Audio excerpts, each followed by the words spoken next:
Alright, this is section 9-2, again part B, and I'm splitting it up into 3 sections because it takes so long. Here we're going to construct, or I would prefer to say calculate.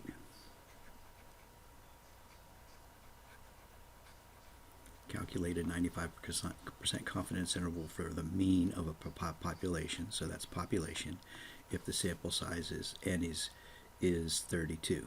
So, all right, so we know that x bar is equal to 18.5, or 4. Add that s is equal to 4.5. We know our confidence level is 0.95, which means that alpha is equal to 0.05 because it's 5%. We know that n is 35, and so our degrees of freedom are going to be 34. And all of this stuff comes from problem statement. And so now I'm going to draw the confidence interval that we're going to set up to do our work here. So it's 95%. So that means it's 5% in each tail, which means this is 0.025 and 0.025. So that in the middle here, between these two goalposts, we have 95% of the population, or 95% of our sample. And our sample was 18 people, so that would make the middle of this 18.4. So in this first row, in the top row, those are going to be z-scores, or t-scores in this case, and in the bottom are the actual numbers. All right, so now let's go ahead and do some calculating here. First of all, let's go find what these t-values are. So we have 34 degrees of freedom and 0.025, so I go to the table, move this out of the way a little bit, and I got to go 0.025, that's right here. So it's like 1, 2, 3, 4, 5, 6 column over. All right, so I'll try to keep that lined up. And we want 34 degrees of freedom. So 34 degrees of freedom is right here. 1, 2, 3, 4, 5, 6. So that's 2032. So 2032 is right there. I'm going to scroll up and make sure I'm still in the right column. Yeah, okay. So 2032 is my t-score. All right, so I go back to my sheet here, and so now I can say t alpha over 2 is equal to 2032, and with a decimal point right there.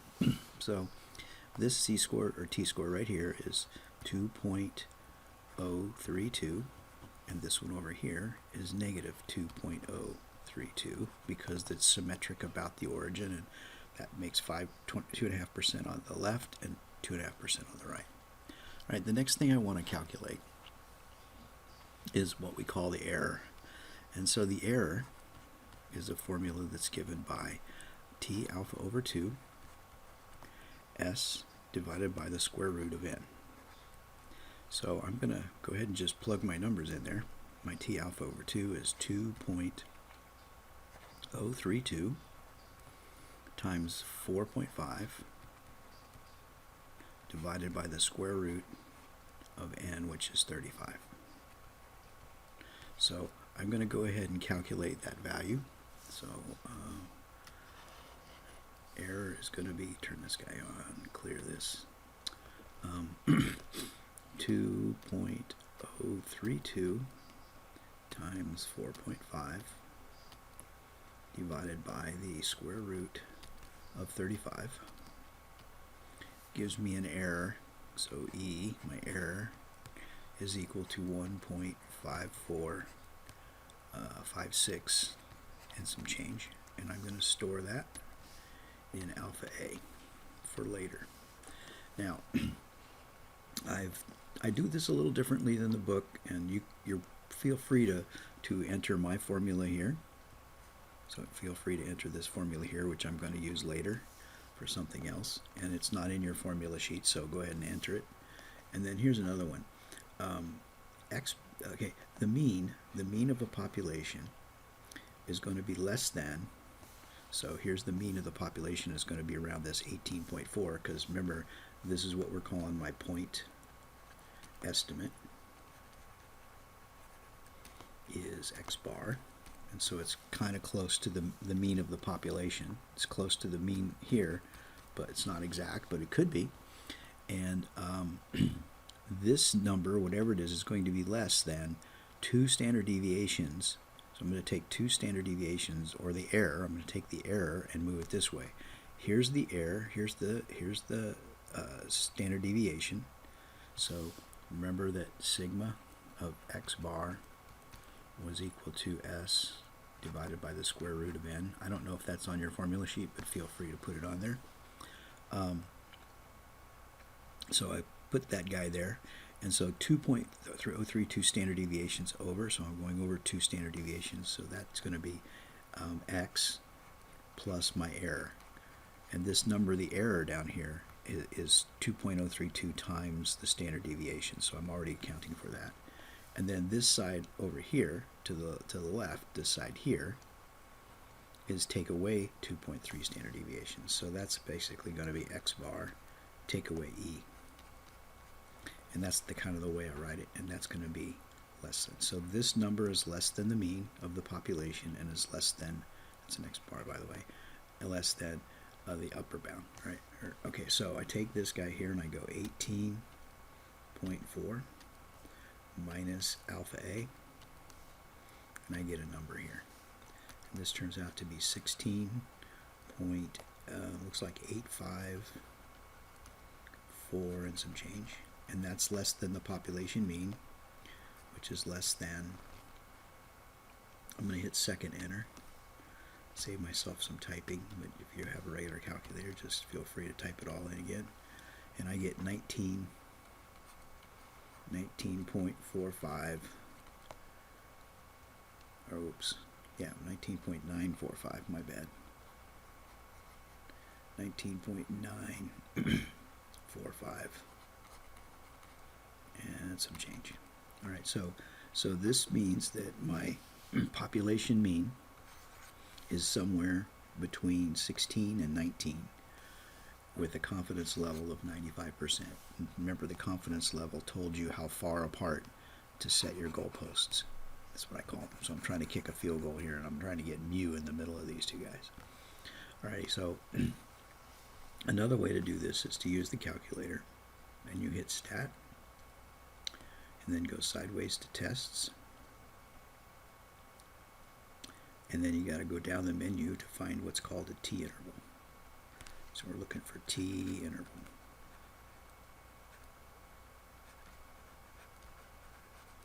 Right, so that's the name of the test.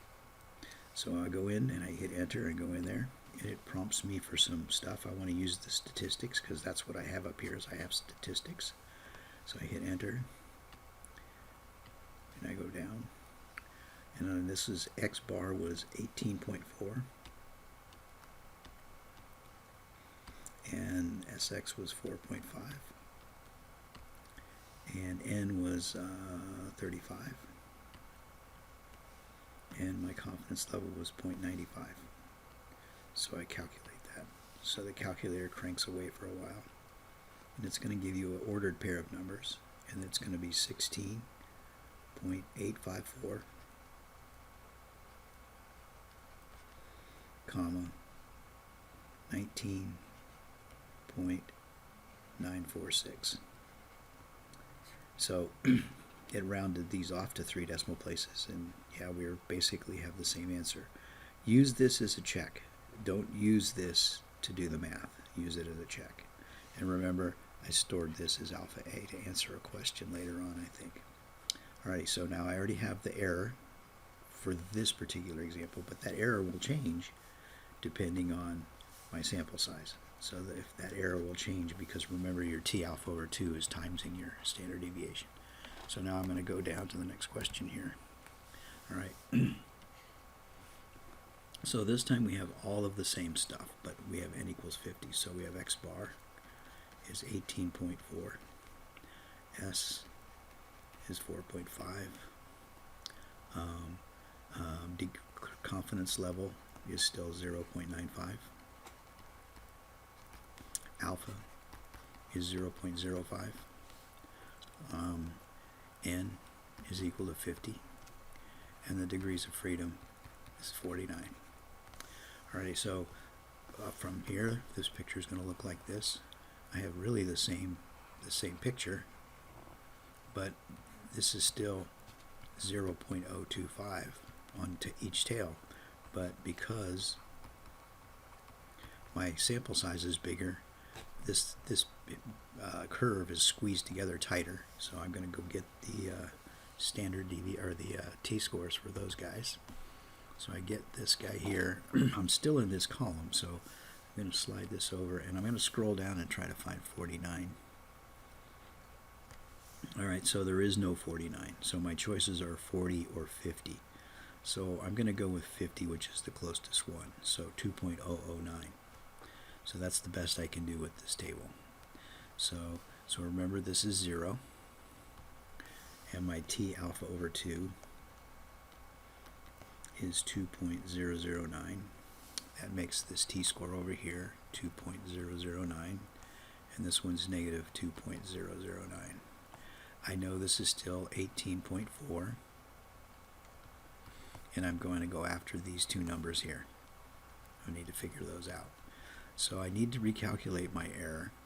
I'm not going to write the whole formula again. So it's going to be equal to 2.009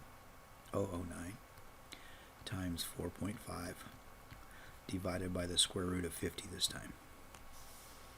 So I'm going to go back here, hit second quit, clear, second enter, second enter, second enter, second enter. I don't know if I saved myself any typing or not. So this is now 50. So instead of 50, instead of going back here, oh wait, that's different too. So I got to go over here, and that's going to be 0.9. I don't know if I saved myself any work or not. All right, so there's 2.009 times 4.5 to the square root of 50. So I get that number. So now E is equal to 1.2785 and some change. And I'm going to store that as B. So I'm going to store alpha B. Alright, now to go calculate my confidence interval, remember it's going to be x bar. Take away the error is less than the population mean, is less than x bar plus the error. So I'm going to go 18.4. Oops. 18.4 minus alpha b. And I get this number. Nah, that doesn't look right. 8.4. Oh, it's 8.4. I mean 18.4. So clear. So 18.4 minus alpha b. Alrighty, so then that's going to be 17.121. That's better. Is less than the mean. Is less than, and I want to go second enter and make that a plus. Oops, plus. And that's going to be 19.678. 67. I'm just going to round it off and call it 9. All right. So the rest of the question here is, how does increasing the sample size? So how does increasing n affect the margin of error? Well, if we remember here, alpha A, alpha A was my margin of error for the first one with n equals 35, and alpha B was my margin of error for the second one, which was 1.27. So increasing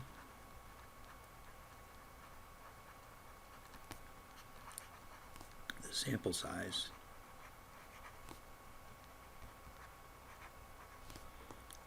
decreases the error. Now, also, I think increasing the sample size here would also affect your t-score, and I suspect that it would also affect your sample standard deviation and your sample mean. So both of these scores would be affected by changing the sample size, but we're just holding one parameter. The idea here is if you increase the sample size, you decrease your error. So That's the concept of there. All right, so let's go to the next one here. All right, so construct a 99% confidence interval where 35 is, okay, so we're back here. So we go x bar is equal to 18.4. So everything is the same. So S is 4.5, but our confidence level here is equal to 0.99, which makes alpha equal to 0.01. N is still equal to 35, which makes our degrees of freedom equal to 34. All right, so we'll build a picture here. So what we're doing is we're making this picture. Remember that 0's in the middle, and this is still 18.4. And these are t-scores on the top row, and then normal scores on the bottom. Half of 0.001. So if I take 0.01, clear, 0.01 and divide it by 2, you get 0.005. So this is 0.005 on each side, because remember I'm splitting the alpha between the two tails. So 0.005. Right, so I got 34 degrees of freedom in 0.005. So I go to my table here and go back up to the top. And 0.005, that's this one right here, right? 0.005. So I'm the third column over, and I got to go down to 34. Let's move this over a little bit. So third column over, fourth column over, and I got to go to 34. So 34, fourth column over, 1, 2, 3, 4. So 2.728. So 2.728. Let me go back up to the top and make sure I'm in the right column. 0.005. Okay, 2728. So I go back to my table. So T alpha over 2 is equal to 2728. So 0.2728. So that makes this t-score 2.728. And this one over here is negative 2.728. Now I'm going to go after the error. So the error is 2.728. So 2.728 times 4.5 divided by the square root of 35. I'm going to go bust that into the calculator here. So clear this guy here. So I got 2.728 times 4.5 divided by the second square root of 35. And that gives me 2.0750 and some change. And that's my E. I'm going to store that as alpha C. Hit enter. Now remember that my population, I'm going to go after these two numbers here. So I'm going to add 2.7 times, or I'm going to add 2.7 times the standard deviation. So I'm going to add 2.7 times the standard deviation here to the left, to the right side, and I'm going to subtract it from the left side. So that kind of means I'm going to take x bar minus E is less than the mean, is less than x bar plus E. Alrighty, so then I know that E is equal to that, and I stored it as C, so I got to go 18.4 minus alpha C, and I get some number here, 16.325, and that's less than the mean, and it's less than, and I'm going to go second enter, and I'm going to change this to a plus, and hit enter, and I'm going to get 20.47475. Alright, just for the heck of it, I'll go back, and I didn't check the last one with the calculator, but I'll do this one. So you hit stat, and you go sideways over to tests, and you go down, and this test is called a t-interval.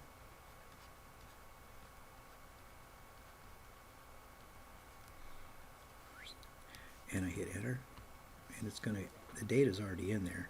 The only thing that's changed this time is our confidence level is now 99. So I'm changing this number, but all of these were the same. So I'm going to go down and hit calculate. Hopefully this will be the same and I won't have to do any figuring out. So 16.325 20.325, that's a good sign, comma 20.475. So that table does a pretty good job of actually calculating the values, since the calculators kind of have more decimal places. So that's good enough. So the question is how does increasing the level of confidence affect the margin of error?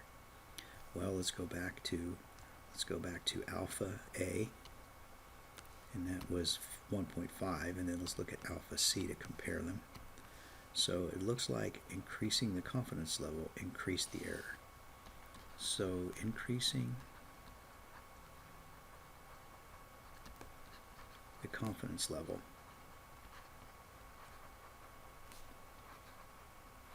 increases the error. So that's the concept that they want you to understand. Alright, so let's go down and see what's on the last slide here. Alrighty, so if the sample size is n equals 15, so now if I have everything else the same, so x bar was equal to 18.4 and s was equal to 4.5, but n was equal to 15, so that would make the degrees of freedom equal to 14. If this is what was happening, what conditions must be satisfied to compute the confidence interval? So since this is less than 30, that means that our population up here, this guy up here, if this was our population, and remember we're going to take a bunch of blocks, we're going to drop them down, we're going to find this thing down here with 15. If you have 15, instead of getting with 30 you get a pretty tight little curve, but with 15 it's going to be a little more spread out. It's not going to be exactly this one, but it's going to be closer to this one than if this was n equals 15, then if I had n equals 30, then it would look like this. So here's my n equals 30. So because of that, with n equals 15, this would have to be not as good an estimate. Now what if our population were a little bit skewed, like so, like that, and our mean would fall down in here somewhere. So in that case, this might not work as well as it would be if this was a normal distribution. So if n is less than 30, say, that's what I've heard, if n is less than 30, then the population your sample comes from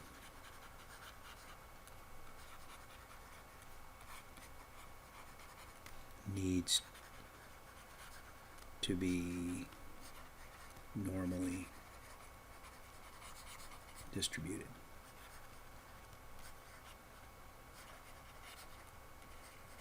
And that's the kicker. So this has to be normal or very close. Okay, and I think that's it for this section. Let me drop down one question. Yep, that's it. So